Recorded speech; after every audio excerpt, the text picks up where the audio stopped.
რუსეთი ფართოდ ეყრდნობა თავის CAB-ით მართვად გლაიდ ბომბებს, მას შემდეგ რაც უკრაინასთან ომი დაიწყო. კრემლის ოფიციალური პირები ამ ბომბებს დაუძლეველს უწოდებდნენ და დიდი ხნის განმავლობაში სწორედ ასე იყო. ისინი დამანგრეველი ეფექტით გამოიყენებოდა. ასობით ან თუნდაც ათასობით ბომბს ხვრიდნენ თვეების განმავლობაში, რაც უზარმაზარ ზიანს აყენებდა უკრაინის ქალაქებს, დასახლებებსა და ფრონტის ხაზის გამაგრებულ პოზიციებს. მაგრამ ის დროები, როცა CAB-ები ინფრასტრუქტურას ანადგურებდნენ და მასობრივ მსხვერპლს იწვევდნენ, შესაძლოა დასრულდეს. რადგან უკრაინამ ბოლოს და ბოლოს იპოვა გზა მათი შეჩერებისთვის, ამ ძვირადღირებულ ასაფეთქებლებს თითქმის უსარგებლო ჯართად აქცევს და ამ პროცესში რუსეთის საფრთხის დონეს მნიშვნელოვნად ამცირებს. იმის გასაგებად თუ რატო არის ეს მნიშვნელოვანი, ჯერ უნდა გავიგოთ, რამდენად დიდი საფრთხეა ეს ბომბების სინამდვილეში. CAB, ანუ რეგულირებადი ავიაბომბი, ძირითადად რუსეთის ანალოგია ASHT-ის Joint Direct Attack Munition-ის, ანუ JDAM-ის.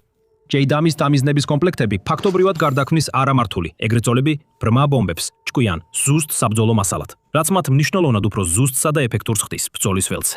CAB დაახლოებით იგივე ფუნქციას ასრულებს. ის აუმჯობესებს ბრმა ბომბებს, ამატებს მართვის ფრთებსა და სატელიტზე დაფუძნებულ სამიზნე სისტემებს, რაც მათ საშუალებას აძლევს წინასწარ დაპროგრამებულ ადგილებში მოხვდნენ. მათი სიზუსტე გამორჩეულია.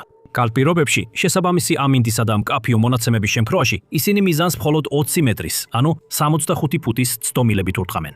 ეს საკმარისზე მეტია კონკრეტული შენობის ან ნაგებობის დასაზიანებლად, რაც რუსეთს საშუალებას აძლევს განსაკუთრებული სიზუსტით გაანადგუროს ზუსტად ის ობიექტები, რომლებიც სურს. CAB-ებზე დამაგრებული დაკეცვადი ფრთებიც მათ მოქმედების რადიუსს ზრდის.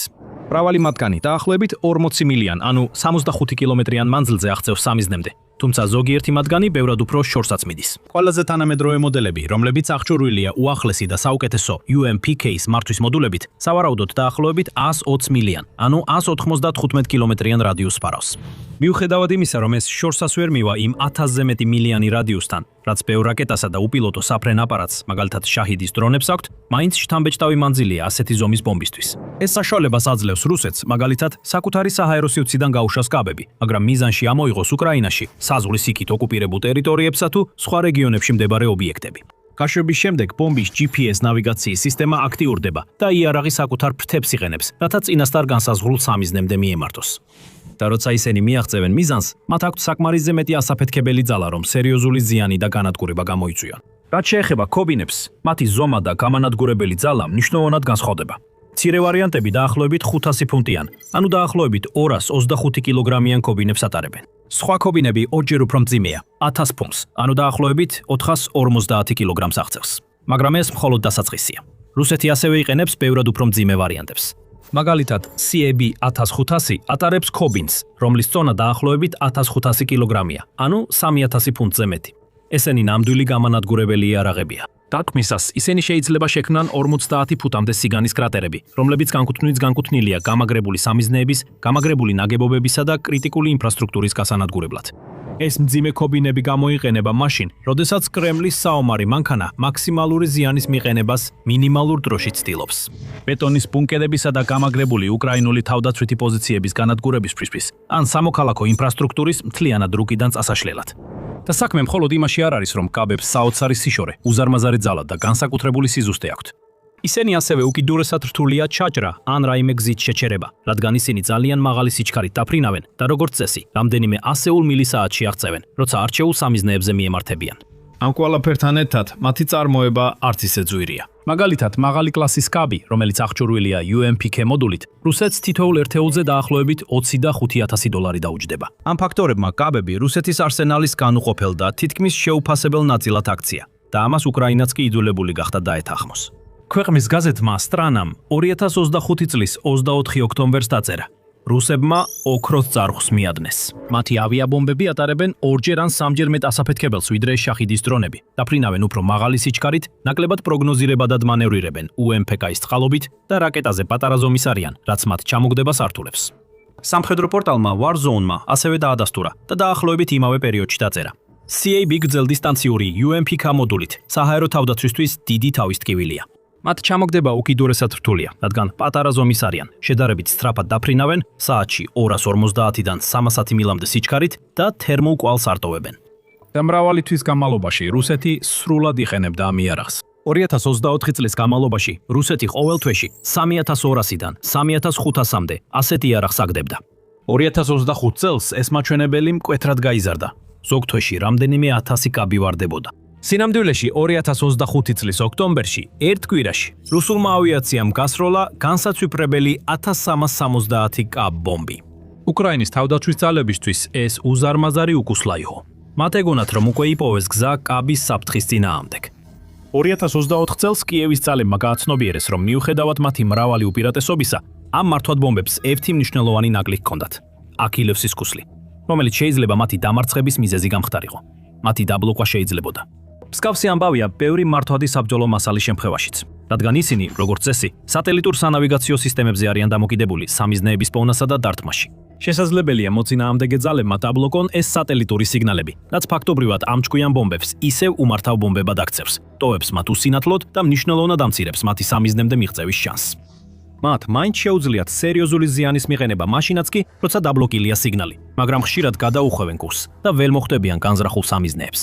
სხვა სიტყვებით რო ვთქვათ, ამ ბომბების კომუნიკაციების დაბლოკვა ერთ-ერთი საუკეთესო გზაა, რომ მნიშვნელოვნად შემცირდეს მათი გავლენა ბრძოლის ველზე და შემცირდეს მიყენებული ზიანისა და მსხვერპლის რაოდენობა. ზუსტად ეს გააკეთა უკრაინამ. მისმა ინჟინრებმა და თავდაცვის ინდუსტრიის სპეციალისტებმა შეისწავლეს CAB-ის კონსტრუქცია, გაარკვიეს როგორ მუშაობდა იგი და საკუთარი ელექტრონული ბრძოლის აღჭურვილობა გამოიყენეს მისი კომუნიკაციების გასათიშად. თავდაპირველად ეს კარგად მუშაობდა. იმ პერიოდში, როდესაც რუსეთი იყენებდა CAB-ებს, მათ ჰქონდათ შედარებით პრიმიტიული კომეტა 4-ის მიღების დიაგრამის მართვადი ანტენის სისტემა. ასევე ცნობილია როგორც ადაპტიური ანტენა, ჩარევის ჩახშობის ანტენა ან სხივის ფორმირების ანტენა. CRPA სისტემა იყენებს რამდენიმე ანტენის ელემენტს. მაგალითად, კომეტა 4-ის სისტემას ჰქონდა ამ ელემენტებიდან 4 და მათი გამოყენება სხვადასხვა გზით შეიძლებოდა.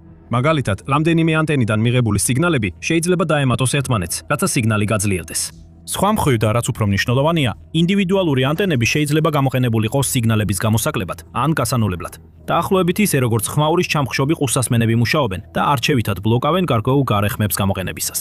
ამ მეთოდმა საშუალება მისცა CAB-ს, რომელიც აღჭურვილი იყო კომეტა 4-ით, ეფექტურად აეცილებინა გარკვეული რაოდენობის ჩამხშობი მოწყობილობები. უფრო ზუსტად რო ვთქვათ, თავისი 4 ანტენის ელემენტით, კომეტა 4-ის შეეძლო ერთდროულად მაქსიმუმ 3 ჩამხშობი მოწყობილობის განულება. თუმცა ეს უკრაინისთვის დიდი პრობლემა არ ყოფილა. უბრალოდ უკრაინას ერთდროულად მინიმუმ 4 ჩამხშობი მოწყობილობის გამოყენება სჭირდებოდა, რათა ეს ბომბები ფაქტობრივად უსარგებლო გაეხადა. გადაეტანა ისინი სამიზნეებიდან, მაგალითად წინა ხაზის გამაგრებებიდან და გამოიწვია მათი აფეთქება ცარიელ მინდვრებში, ან სხვა ისეთ ადგილებში, სადაც რეალური ზიანის მიყენების შანსი ძალიან მცირე იყო.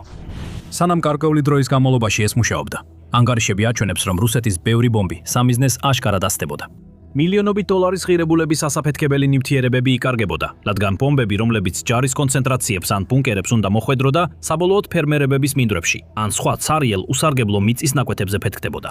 მაგრამ შემდეგ რუსეთმა თავისი ტექნოლოგია გააუმჯობესა. როგორც უკრაინის თავდაცვის ინდუსტრიის წარმომადგენელმა განმარტა, CAB-ების ეფექტიანობა პირდაპირ დამოკიდებულია მათ დამიზნების სისტემაზე. ადრე ისინი იყენებდნენ კომეტა 4 CRPA-ს, ხოლო მოგვიანებით, როცა უკრაინამ გააფართოვა თავისი ელექტრონული ომის სისტემა, გამოიყენეს კომეტა 8. კომეტა 4-თან შედარებით ორჯერ მეტი ელემენტით, კომეტა 8-მა CAB-ებს საშუალება მისცა ერთდროულად მაქსიმუმ 7 ჩამხშობი მოწყობილობა გაენეიტრალებინათ, ხოლო ერთი ანტენა დარჩენილიყო კომუნიკაციის შესანარჩუნებლად და ზუსტი სამიზნისკენ მისასვლელად. უკრაინამ კვლავ დიდი ძალისხმევა გაიღო ამ ახალი სისტემების წინააღმდეგ. მეტი ელექტრონული ომის აღჭურვილობაში დააბანდა, რათა დამატებითი ანტენების დაბლოკვა შეძლებოდა. მაგრამ რუსეთი მუდმივად ზრდიდა ფსონს. ეს იყო ცხელებური, აჩქარებული და უწყვეტი ბრძოლა, სადაც ორივე მხარე მუდმივად ცდილობდა ერთმანეთის გაუმჯობესებული სისტემების გაუქმებას. როდესაც უკრაინამ იპოვა გზა, როგორ გამკლავებოდა კომეტა 8-ს მაგალითად, რუსეთმა კიდევ უფრო გააძლიერა თავისი სატელიტური მართვის სისტემები. ელემენტების რაოდენობა ჯერ 12-მდე, შემდეგ კი 16-მდე გაზარდა. მხოლოდ ეს კი არა, მათ ანტენების მუშაობის პრინციპით შეცვალეს. როგორც სპიკერი აღნიშნავს, რუსებმა სრულიად ახალი სერია CRPA ანტენების შექმნეს. ჩვენ მათ ქმნილებას ვადარებთ ენიგმის შექმნას მეორე მსოფლიო ომის დროს. ეს CRPA ანტენები ისეთი დონის ჩახშობას უძლებენ, რომელიც მნიშვნელოვნად აღემატება მათში არსებული ანტენის ელემენტების რაოდენობას. მოვიდა ის ეტაპი, როცა რუსეთის ბომბებს დაამაგრეს 8 ელემენტიანი სისტემა, რომლის გაგასანეიტრალებლადაც 19 ჩამხშობი იყო საჭირო. ზოგიერთი მათგანი გაცილებით უფრო გამძლე იყო. შეუძლებელი იყო მათი ჩახშობა, თუნდაც 100 ჩამხშობი ერთდროულად გამოყენებულიყო. და მაშინაც კი იშვიათ შემთხვევებში, როცა უკრაინის ჩამხშობი ტექნოლოგია მუშაობდა, ის აღარ იყო ისეთი ეფექტური როგორც ადრე. მხოლოდ მოკლე მანძილზე მოქმედებდა, როცა ბომბები სამიზნიდან მხოლოდ რამდენიმე ასეული მეტრის დაშორებით იყვნენ. გარკვეული დროის განმავლობაში ჩანდა, რომ რუსეთმა ეს ბრძოლა მოიგო და მან კაბები გამანადგურებლად გამოიყენა. გაანადგურა არა მხოლოდ წინა ხაზის თავდაცვა, არამედ სამოქალაქო ობიექტებიც, როგორიცაა სკოლები და საცხოვრებელი შენობები. მაგრამ ეს დიდხანს არ გაგრძელდებოდა, რადგან უკრაინა მუშაობდა რაღაცაზე, რაც ძალთა ბალანსს საბოლოოდ მის სასარგებლოდ შეცვლიდა. ეხლა სანამ ამაზე გადავიდოდეთ, ამის მსგავსად კიდევ ბევრი მასალა გვაქვს. ასე რომ, თუ თქვენთვის ღირებულია The Military Show, არ დაგავიწყდეთ გამოწერა. რუსეთის ჭკვიანი ზუსტი ბომბების საშინელი შედეგების წლების განმავლობაში განცდის შემდეგ, უკრაინამ საბოლოოდ იპოვა მათი შეჩერების საუკეთესო გზა.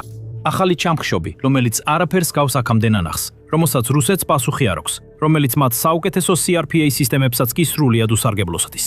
სცენაზე გამოდის ლიმა ქუანტი. უკრაინული თავდაცვის კონტრაქტორის მიერ, ქვეყნის ელიტარულ ღამის დარაჯის ელექტრონული ომის დანაყოფთან ერთად შექმნილი ლიმა ქუანტ სისტემა, როგორც ამბობენ, სრულიად ანეიტრალებს კაბებს. კომპანიის წარმომადგენელმა ჟურნალისტებს გაუმხილა, რომ როგორც კი უკრაინამ ამ სისტემის გამოყენება დაიწყო, კაბების ეფექტურობა ნულამდე დაეცა. დაახლოებით 700 კილომეტრიან ფრონტის მონაკვეთზე მტერმა ერთ-ერთ წინა თვეში 869 კაბი ჩამოაგდო. ამ დათქმების შედეგად 8 სამხედრო მოსამსახურის მსუბუქი დაზიანებები დაფიქსირდა. ეს ბოლო პუნქტი კიდევ ერთხელ ასანიშნავია. რუსეთმა თითქმის 1000 ბომბი ჩამოაგდო 700 კილომეტრიან, ანუ 425 მილის მონაკვეთზე და შედეგად მხოლოდ 8 უკრაინელი ჯარისკაცი დაშავდა. კიევის ძალებისთვის ეს გასაოცარი წარმატების ისტორია, როგორც არ უნდა შეხედოთ. და რუსეთისთვის ეს სამაცხვინო დამამცირებელი მარცხია, ფულის, დროისა და რესურსების უზარმაზარი ფლანგვა, როგორც წარმოებაში, ისე ჩამოგდებაში. ესეთი რაოდენობის ბომბების ჩამოგდება აბსოლუტურად ყოველგვარი ხრაშესახების შედეგისა თუ უპირატესობის გარეშე. მაშ, როგორ მუშაობს ეს სისტემა რეალურად? კომპანია და უკრაინის სამხედროები ჯერჯერობით ძალიან ფრთხილად ეკიდებიან ლიმა ქუანტის სისტემის ტექნიკური მახასიათებლებისა და ზუსტი დეტალების გამჟღავნებას. მაგრამ გარკვეული წარმოდგენა მაინც გვაქვს მისი ეფექტურობის შესახებ, როგორც ერთ-ერთმა წარმომადგენელმა განმარტა. კაბები ან ვერ მოხდა მიზანს, ან საერთოდ ვერ გაუშვეს, რადგან მართვის სისტემამ ნავიგაციის შეცდომა გამოიწვია. რუსმა პილოტებმა ვერ გაიგეს რა ხდებოდა, რადგან ამ CRPA-ებზე ნავიგაცია საბრძოლო ხაზამდე 100 კილომეტრით ადრე დაიკარგა. წარმომადგენელმა ასევე აღნიშნა, რომ მსგავსი სიტუაცია მოხდა მაშინაც, როდესაც კომპანიამ თავისი პირველი ლიმას ელექტრონული ომის სისტემა შექმნა, რომელიც ძალიან ეფექტური აღმოჩნდა რუსეთის სხვა საჰაერო საფრთხეების, მაგალითად შახიდის ტიპის დრონებისა და ღვთოსანი რაკეტების წინააღმდეგ. დაახლოებით 1,2 მილიონი დოლარის ფასად თითოეული ლიმას ელექტრონული ომის ერთეული შეუძლია მთელი ინფრასტრუქტურის ობიექტების ან სტრატეგიულად მნიშვნელოვანი ადგილების დაცვა საჰაერო თავდასხმებისგან. და 2025 წელს ჩნდება ცნობები, რომ ეს სისტემები იმდენად ძლიერია, რომ რუსეთის ყველაზე სწრაფ და მომაკვდინებელ რაკეტებსაც კი კინჟალებს უნკლავდება. ეს რაკეტები მაქსიმალურ სიჩქარეს Mach 10, ანუ 7670 მილის საათში აჭარბებენ და ისტორიულად მათი ჩამოგდება თითქმის შეუძლებელი იყო. მოდიფიცირებული მიკოიანის MiG-31-ის ჩამონგდები თვითმფრინავებიდან გაშვებული და 4,7 ტონამდე სიმძიმის მქონე ეს რაკეტები მართლაც შთამბეჭდავია. ისინი შეიძლება ასულიყვნენ მიწის ზედაპირიდან 15,5 მილის, ანუ 25 კილომეტრის სიმაღლეზე. ისინი 1000 ფუნტი, ანუ 450 კილოგრამი ტვირთის გადატანას დაახლოებით 300 მილის, ანუ 480 კილომეტრის მანძილზე ახერხებენ. მაშინაც კი, როცა დასავლეთის საუკეთესო სააერო თავდაცვის სისტემები, როგორიცაა აშეშის პატრიოტის სარაკეტო სისტემა, უკრაინას მიაწოდეს, მათაც კი გაუჭირდათ კინჯალის მოგერიება. სწორედ ამიტომ რუსეთი ხშირად უშვებს მინიმუმ რამდენიმე ასეთ რაკეტას, როდესაც მასიურ საჰაერო იერიშებს ახორციელებს უკრაინის ქალაქებზე, ელექტროსადგურებზე, ქვესადგურებზე და სხვა ობიექტებზე. საბედნიეროდ ლიმას ელექტრონული ომის სისტემა გამოჩნდა ასპარეზზე და დაამტკიცა, რომ მარტივად შეუძლია ათეულობით ასეთი რაკეტის ჩამოგდება. მათ ეს სტილშიც გააკეთეს. ხუმრობით შეცვალეს რაკეტების სატელიტური ნავიგაციის სიგნალები, ცნობილი უკრაინული ჰიმნით, სახელად ჩვენი მამა ბანდერაა, რაც მეორე მსოფლიო ომის უკრაინელ მეამბოხე სტეპან ბანდერას უკავშირდება. ასე რომ, როცა ისინი უკრაინულ სამიზნეებს უახლოვდებიან, კინჟალის სიგნალები იცვლება მტრის მელოდიით, რაც რაკეტებს კურსიდან ასახოვინებს და ხშირად ასეულობით მეტრით შორს ეცემა მიზნიდან. შესაძლოა, რომ ლიმა ქუანტის სისტემა, ამ ელექტრონული ბრძოლის ახალი და უფრო ძლიერი ვერსია, ანალოგიურად მოქმედებს CAB ტიპის გლაიდ ბომბების წინააღმდეგაც. მაგრამ ლიმას სისტემის დანერგვა ფლიანობაში ყველაზე გამართული პროცესი არ ყოფილა, რადგან ამ სისტემას ერთი დიდი ნაკლი აქვს. ის მეგობრებსა და მტრებს შორის განსხვავებას არ აკეთებს. ის ყველაფერს ბლოკავს მის გარშემო და ამაში შეიძლება შევიდეს როგორც უკრაინული დრონები, ასევე რუსეთის საჰაერო საფრთხეები. ამის გამო ზოგიერთი უკრაინელი მეთაური ლიმას სისტემის გამოყენების წინააღმდეგ გამოდის, როგორც კომპანიის წარმომადგენელი განმარტავს. ბრიგადის მეთაურებმა, რომლებიც საბრძოლო ოპერაციებს ატარებდნენ, დაიწყეს რადიოელექტრონული ბრძოლის გამოყენებაზე აკრძალვების დაწესება. ამტკიცებდნენ, რომ მათი მავიკის დრონები და ბომბდამშენები ვერ ასრულებდნენ მისიებს. ეს აკრძალვები ახლა ჩვენი მთავარი პრობლემაა. კომპანია, რომელიც ლიმას აწარმოებს, აღნიშნავს, რომ ეს პრობლემა საკმაოდ მარტივად შეიძლება მოგვარდეს უკრაინული დრონების მოდიფიკაციით, რათა ისინი ლიმას რადიოელექტრონული ბრძოლის ეფექტების მიმართ მდგრადი გახდნენ. ამან გამოიწვია დაპირისპირება კომპანიასა და გარკვეულ ბრიგადის მეთაურებს შორის, სადაც ორივე მხარე მეორე მხარეს საკუთარ პრობლემებში ადანაშაულებს. სოგმა მეთაურმა კომპანიას კორუფციაში ბრალდებაც კი წაუხენა, რამაც ლიმა კვანტის განვითარებაში შეფერხებები გამოიწვია. კონკურენტები, რომლებიც ლიმას დანერგვის უკიდურესად სწრაფი ტემპით უკმაყოფილონი იყვნენ, სამართალდამცავ ორგანოებს უსაფუძვლო საჩივრებს უგზავნიდნენ. გუნდისა და მწარმოებლის მუშაობა ნახევარზე მეტი წლით შეჩერდა, რამაც მნიშვნელოვანი ზარალი გამოიწვია. მიუხედავად ამისა, როგორც ჩანს, სიტუაცია საბოლოოდ დამშვიდდა და ლიმა კვანტი უკვე აქტიურად გამოიყენება და საოცარ ეფექტს ახდენს ბრძოლის ველზე. მისი შემქმნელები ამტკიცებენ, რომ ეს სისტემა უნიკალურად ეფექტურია და სხვა არც ერთი ევროკავშირის სისტემა ვერ ახერხებს ასე კარგად გაუმკლავდეს ახალ რუსულ კომეტაის ანტენის სისტემებს. დღეს ლიმა კვანტი არის ერთადერთი სისტემა მსოფლიოში, რომელსაც შეუძლია ამ CRPA-ების ჩახშობა 50 კილომეტრის მანძილზე, კაბ ბომბების 100 კილომეტრზე მეტ მანძილზე, ხოლო ფთოსანი და ბალისტიკური რაკეტების კიდევ უფრო დიდ მანძილზე. მართალია, სისტემა მხოლოდ კაბ ბომბების შეჩერებისთვის არ არის კარგი. ის ასევე სულ უფრო ეფექტურად ამტკიცებს თავს რაკეტების წინააღმდეგ, მათ შორის ზემოთხსენებული კინსოლის წინააღმდეგაც. უკრაინული ცნობების მიხედვით, პეტრიოტით აღჭურვილმა საჰაერო თავდაცვის სისტემებმა შეძლეს პირველი დადასტურებული კინსოლის ჩამოგდება 2023 წლის მაისში. და უკრაინელმა ოფიციალურმა პირებმა მოგვიანებით განაცხადეს, რომ დროთა განმავლობაში კიევზე გაშვებული 20-ზე მეტი კინსოლის რაკეტა წარმატებით იქნა ჩამოგდებული. საჰაერო თავდაცვის შესახებ ანგარიშებში ხშირად მოხსენიებული 91 ან 42 რიცხვი სინამდვილეში ეხებოდა 2023 წლის დეკემბერში შაჰიდის დრონებთან დაკავშირებულ შეტაკებას და არა კინსოლებს. ეს მაინც ნიშნავს, რომ ათეულობით მილიონი დოლარის ღირებულების რუსული რაკეტები და დრონები დაიხარჯა უშედეგოდ, გარდა იმ უამრავი კაბ ბომბისა და სხვა საჰაერო საფრთხეებისა, რომლებმაც ვერ მიაღწიეს მიზანს. ეს თითქმის ძალიან კარგია. იმისთვის, რომ სიმართლე იყოს და მნიშვნელოვანია სიფრთხილე და ზომიერება გამოვიჩინოთ, როდესაც ვსაუბრობთ ახალ იარაღზე ან ინოვაციურ თავდაცვაზე, როგორიცაა ლიმა კვანტი. თავდაპირველად ისინი შეიძლება ყოვლის შემძლედ ჩანდეს, მაგრამ შესაძლოა მხოლოდ დროის საკითხი იყოს, სანამ რუსეთი ახალ გზას იპოვის მათთვის გვერდის ასავლელად. ეს სიფრთხილე კიდევ უფრო მნიშვნელოვანია, რადგან ბოლო დროის ცნობები მიუთითებს, რომ რუსეთი ადაპტირებს ბალისტიკური რაკეტების ტაქტიკას, რაც შეიძლება ზოგ შემთხვევაში შეამციროს მათი ჩამოგდების მაჩვენებელი. ამ ეტაპზე კი სისტემა ძალიან კარგად მუშაობს.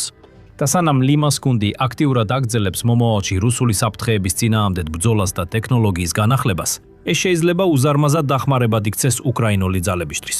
ის ფაქტობრივად ანულირებს რუსეთის ერთ-ერთ ყველაზე მნიშვნელოვან იარაღს, როგორც ღამის მორიგი ოფიცერი განმარტავს. როდესაც ეს სისტემები ფართო მასშტაბით და ოპერატიულ სექტორებში კოორდინირებულად გამოიყენება, ისინი მნიშვნელოვნად ზღუდავენ მართვადი ბომბებისა და უპილოტო საფრენი აპარატების შესაძლებლობას და არტყან მიზნობრივ ობიექტებს. სხვა სიტყვებით რო ვთქვათ, თუ უკრაინა საკმარისად ფართოდ დანერგავს ამ ლიმა კვანტ სისტემებს, მნიშვნელობა აღარ ექნება რამდენი დრონს, რაკეტას ან გლაიდ ბომბს გაუშვებს რუსეთი მის მიმართულებით. თითქმის ყველა მათგანი განადგურდება, მათი სიგნალები დაიხშობა და კომუნიკაცია დაიბლოკება ბევრად ადრე, ვიდრე ისინი მიზანს მიაღწევენ. და ეს უკვე ხდება. 2025 წლის ბოლოს უკრაინის ოფიციალურმა პირებმა დაადასტურეს, რომ მათ იპოვეს ახალი გზები რუსეთის გლაიდ ბომბების წინააღმდეგ საბრძოლველად, მოწინავე რადიოელექტრონული ბრძოლის სისტემით, რომელიც მოგვიანებით ლიმა კვანტად გამოვლინდა. იმავე ოფიციალურმა პირებმა დაამატეს, რომ ისინი ამ სისტემების გაფართოების პროცესში არიან, აფართოებენ მათ დაფარვას და ამონტაჟებენ დამატებით ტერიტორიებზე, რათა უკრაინის უფრო და უფრო მეტ ტერიტორიასა და ინფრასტრუქტურას უხილავი, მაგრამ გაუვალი ელექტრონული ფარი შეუქმნან. ელექტრონული ენერგიის ბარიერი, რომელსაც ვერც ყველაზე სწრაფი და მოწინავე რუსული ბომბები და რაკეტები ვერ გადალახავენ. ჩვენ არ ვიცით, რამდენ ხანს გასტანს ეს ბარიერი. შესაძლოა რუსეთი უკვე მუშაობს თავისი CRPA ნავიგაციის სისტემების შემდეგ ევოლუციაზე. მაგრამ სულ მცირე ამ ეტაპზე უკრაინას აქვს საჭირო დრო და სივრცე და აღარ უწევს ისეთი შიში ცხოვრება, რომ რუსული ბომბები ზემოდან დააცვიდება. და ის უკვე იყენებს ამ დროით სარგებელს მაქსიმალურად. ახორციელებს მასიურ შეტევებს რუსეთის ყველაზე ღირებულ ნავთობის ინფრასტრუქტურის ობიექტებზე, რაზეც უფრო მეტს ამ ვიდეოში გაიგებთ. სხვა მხრივ, თუ გსურთ ნახოთ კიდევ ერთი გზა, როგორ ანადგურებს უკრაინული ინოვაცია რუსულ ფოლადს, ნახეთ ეს ვიდეო, სადაც განიხილება, როგორ იყენებენ კიევის დამცველები იაპ დრონებს კრემლის მილიონობით დოლარის ღირებულების ტექნიკის გასანადგურებლად. და მეტი საინტერესო ანალიზისთვის, სასწრაფო სიახლეებისა და ტაქტიკური განხილვებისთვის გამოიწერეთ The Military Show Tresre.